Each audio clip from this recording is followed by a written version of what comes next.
How to connect Google Drive with Make.com. In this video, I'll show you how to connect Google Drive to Make.com to automate your file management and other processes. First, log into your Make.com account and create a new scenario. Just click on this plus button right here with Create a New Scenario label.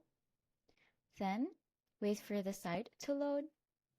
Once the website has loaded, search for Google Drive in the app list and select it. Right here, you can see it with a yellow icon and the icon of Google Drive.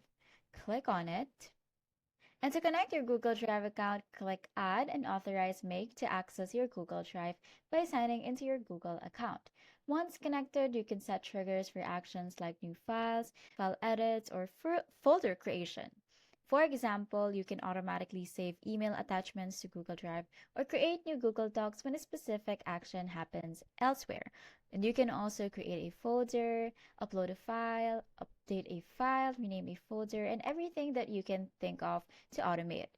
After setting the trigger, you can add additional steps to your scenario like creating folders, copying files, or moving documents based on your workflow.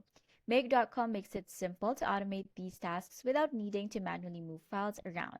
By integrating Google Drive with Make.com, you'll save time and streamline your file management processes. And that's how you connect Google Drive with Make.com.